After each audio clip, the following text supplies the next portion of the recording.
1990 was an exciting year for me in gaming. I was playing everything I could get my hands on for the Sega Genesis, and eventually, I was able to secure my very own Turbografx 16. Believe it or not, I was actually a lot happier with my Turbo in those early months. I dropped incredible amounts of time into the available software, and thanks to a department store called Far More, I could rent games for just a few bucks a night. The legendary Axe was an immediate winner. Beautiful, challenging, and with a great soundtrack, this was exactly the kind of stuff I wanted to play. There was also China Warrior. I know lots of people love to hate on it, but I absolutely adored the huge characters and martial arts based gameplay. There were a number of Sega products on there early that weren't half bad themselves. Fantasy Zone looked great, and Space Harrier was quite a solid conversion. Heck, the Turbo even got me to indulge in a turn-based strategy game called Military Madness. This was a genre I rarely touched back then, so it definitely did something right. Of course, the Turbo also had Bonk's Adventure, which served as its mascot for a number of years. But what really drew me to the Turbo was its arcade translations. It had a number of titles you couldn't play on the Sega Genesis, and I was real curious how they turned out. So in this episode, we are going to take a look at how 10 arcade games fared on the Turbografx 16. Did its cross of 8 and 16-bit technology get the job done? Or were these games major disappointments that doomed the platform to obscurity? Let's find out.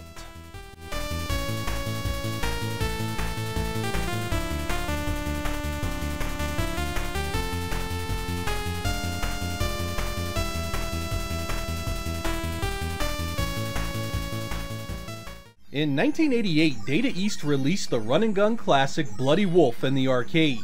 Like many games back then, the president had been kidnapped, and only you could bring him home. It was a fairly solid game that featured two-player co-op, stages with multiple areas that could scroll both vertically and horizontally, and different weapons for you to find. Hostages would help you in the field if you rescued them, and you'd need it thanks to the vicious boss encounters. When it was brought home a year later, it was the Turbografx 16 that got it, and boy did it do a great job with it. The visuals are quite faithful, as is the gameplay. The music is really different, but the extra content more than makes up for it. The only real blemish here is that it loses its two-player mode entirely, a common occurrence in home conversions at the time. Don't sleep on it though. It has a gritty 80s action vibe that puts you in mind of Chuck Norris and Arnie movies. It's a heck of a challenge too, particularly since you can only continue at designated checkpoints. I mean, as far as an actual arcade port goes, I don't think it could have gotten much better. It was an early game that showed right out the gate the Turbo had the chops to go head-to-head with the Genesis in terms of the arcade experience. In some regions, it was known as Battle Rangers.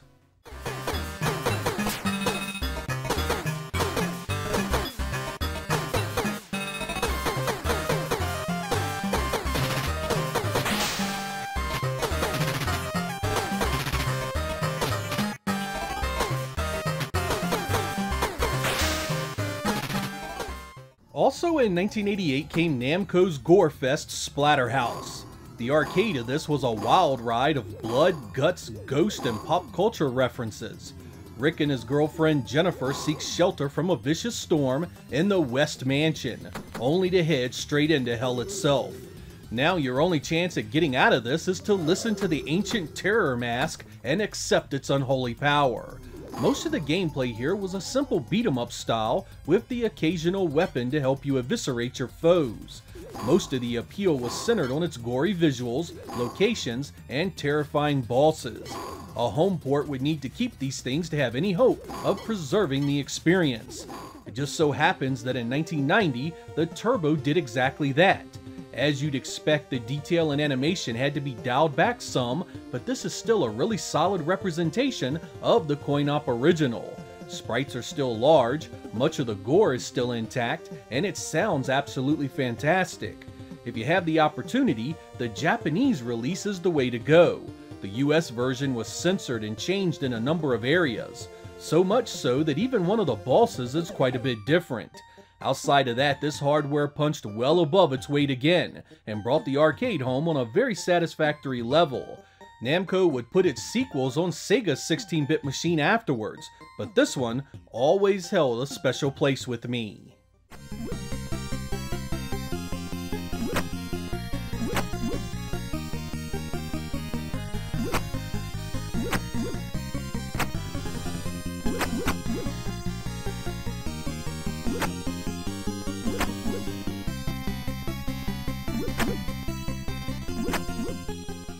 The 1988 arcade games kept rolling in with Irum's ninja spirit. In this one you are out to avenge your father. As a ninja master you have access to multiple weapons that can be chosen on the fly and can be powered up to be a lot more effective. You can also get shadow clones of yourself to help you out in battle. And you're gonna need them because this is one challenging adventure. Fortunately you can destroy many of the attacks from your enemies. It was a nice looking game that filled the screen with sprites and had some huge boss encounters. And when it came home to the Turbo in 1990, both the gameplay and presentation were captured in an uncanny closeness to the original. The weapon bar in the arcade was moved to the top left hand corner, but other than that, you have a very faithful conversion that still filled the screen with enemies and still had those impressive boss fights. Hell, after this release, it became pretty clear that despite the bad press that the Turbo was just an 8-bit console, it was more than capable of impressing the hell out of you in the sound, graphics, and gameplay department. Here was yet another great-looking arcade game that would have been butchered on the NES or Master System, yet NEC's little powerhouse did an excellent job with it. I owned and played this one for a long time, and it sort of became my alternative to the rather disappointing Ninja Gaiden port on the PC Engine. It even had 2 modes of challenge to keep you coming back for more. Magazines at the time loved it and it received glowing reviews from many publications.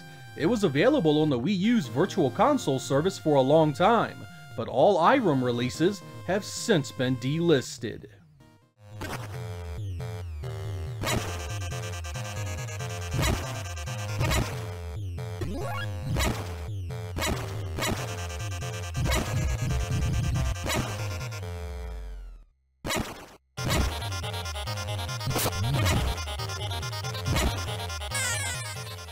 Another great Irum release in the arcade was 1987's RType.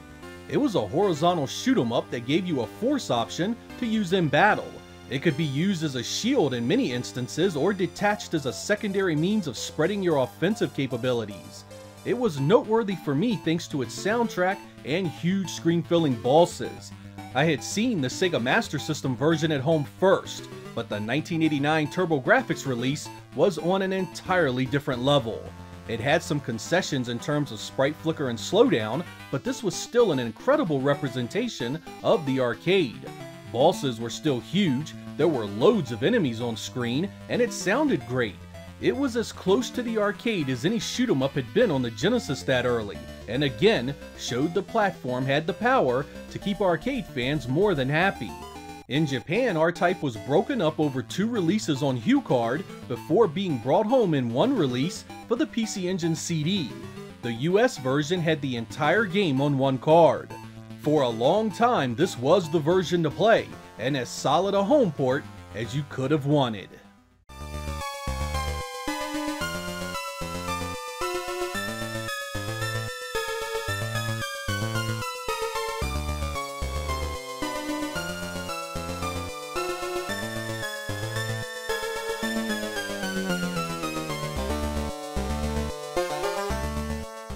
Galaga 88 was another arcade entry into Namco's Galaxian series.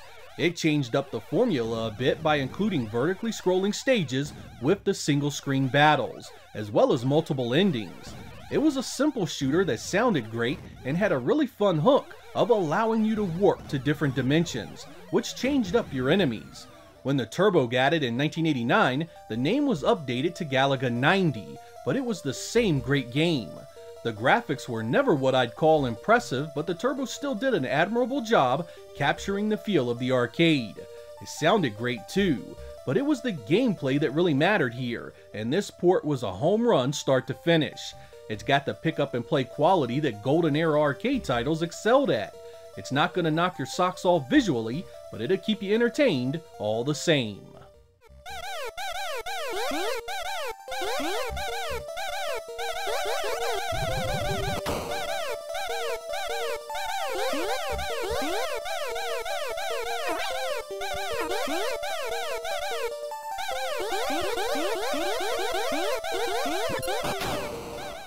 I'm not a huge fan of Taitos Dash, but many people loved its mix of action and RPG elements when it was released in arcades in 1989. The Turbografx version was translated by Working Designs and released in 1991. It retained the 4 characters, the co-op gameplay, and features enhancements to many of the stats and items. But while this version may be bright and colorful, I did not think it played very well. It feels stiffer, slower, and less responsive than the arcade. You do adjust to it, and it is easier than the arcade version once you learn its ins and outs, but I still think it doesn't play all that well. The Genesis release may not have the super colorful palette or all the characters, but I think it plays a lot faster and smoother. I don't know, I'm in the minority on this one's quality, so I advise you give it a run and see how it feels.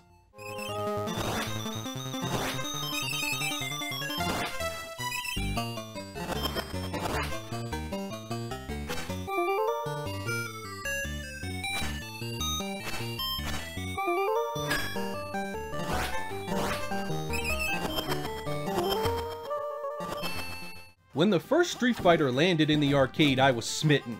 I loved the one-on-one battles, and in 1987, there were few games like it.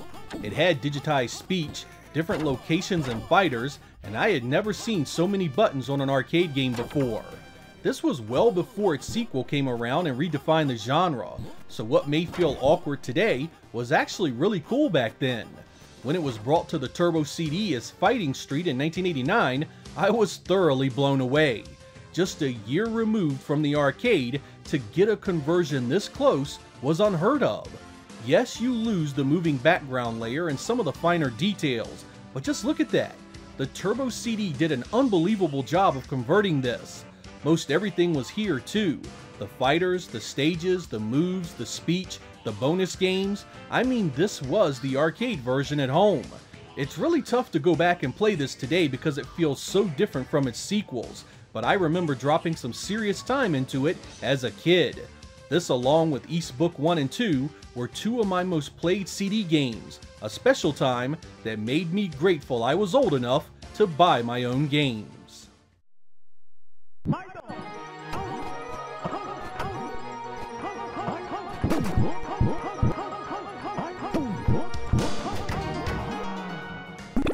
I'm very glad. You've got a lot to learn before you beat me. Try again, kid. Atomic Robo Kid was a 1988 arcade game by UPL. It was a shoot-'em-up where you explored the levels at will instead of the auto-scrolling screen that so many of these games were known for. You could collect multiple weapons and faced huge bosses. There were a number of home ports, but I always thought the 1990 PC Engine release was one of the best. It was only released in Japan, but it's well worth looking up if you enjoyed the arcade or Sega Genesis editions. It retains the huge sprites, the massive bosses, and the manually scrolling levels. It's still tough as nails though. Enemies fill the screen and sometimes there is little room to navigate. I wasn't a huge fan of the music, but it's not awful either. I think most of you that enjoy games that feel different from genre norms will appreciate this release the most. There is just not a lot of games like Atomic Robo Kid Special. It definitely holds its own against other home releases though, and is well worth a look if you enjoy the genre.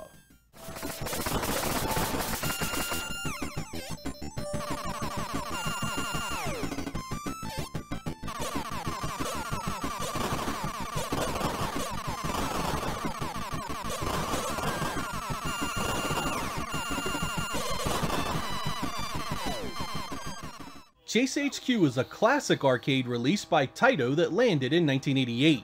It looked like one of Sega's Superscaler releases and had gameplay where you needed to crash cars driven by criminals you had to hunt down. It was a good looking and running experience that of course was butchered by most home consoles of the time. When it hit the Japanese PC Engine in 1990, it was already showing its age, but by the time it hit the Turbo in the United States, it was 1992.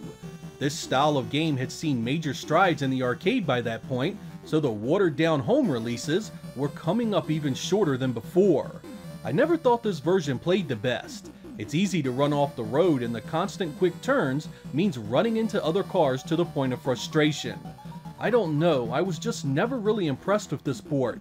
To make matters worse, its sequel, Special Criminal Investigation, had been released in Japan before this in 1991, and it plays quite a bit better.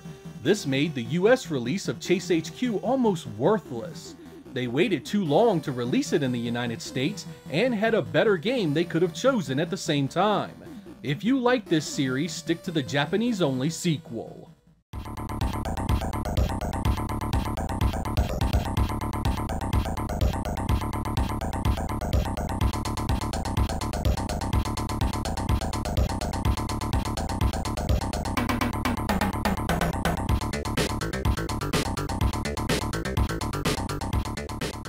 In 1987, Taito released the ultra-widescreen walk-and-kill Ninja Warriors in the arcade. It was a unique release because you could see so far ahead of you thanks to the massive screen. It had robotic ninja on a mission to bring down a corrupt president. Every home version of this had to blow things up to just a small portion of what you originally saw in the arcade, and the PC Engine conversion was no different. Taking that into consideration, it was still a nice port overall. The animation was there, and the enemies are mostly intact. It's not going to knock your socks off, but compared to other versions on platforms like the Amiga and Sega CD, it gets the job done. It does have some pretty nasty sprite flicker at times, but the biggest issue here is the vicious difficulty. Since enemies can't be seen until they are right on top of you, there are areas where you'll eat deaths like they're candy. I always enjoyed the music in this one, and the PC Engine actually has a pretty good soundtrack to it. This one has aged quite a bit, but I still enjoy a go at it every so often. It harkens back to those simple beat-em-ups like Kung Fu Master, so you older gamers will likely appreciate it the most.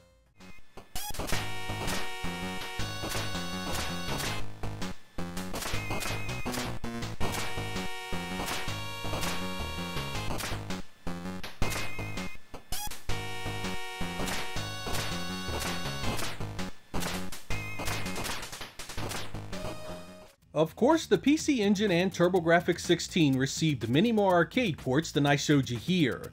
I wanted to start with this batch to see if there was much interest in the subject, so if you enjoyed this episode, let me know down in the comments if you'd like to see more.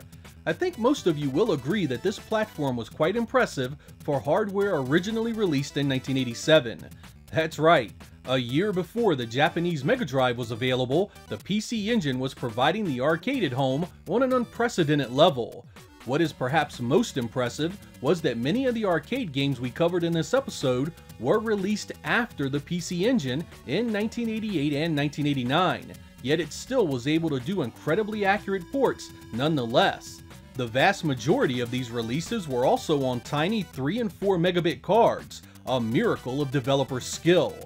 I always felt that NEC really messed up the US release of this platform. They packed in the wrong game and didn't market it as the arcade powerhouse they should have. In many ways, it was every bit as impressive as Sega's Genesis was in those early days for arcade translations, if not even more so. If NEC had packed in Bloody Wolf or Legendary Axe, stressed how powerful it was in ads and commercials, showcasing its impressive arcade offerings, and boasted its color advantage over its rivals, I think this machine could have succeeded.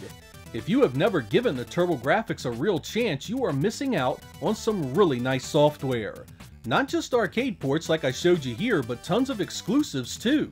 It's easy to emulate these days, so do yourself a favor and give it some love. I'm Sega Lord X, thank you guys for watching, and I will catch you next time.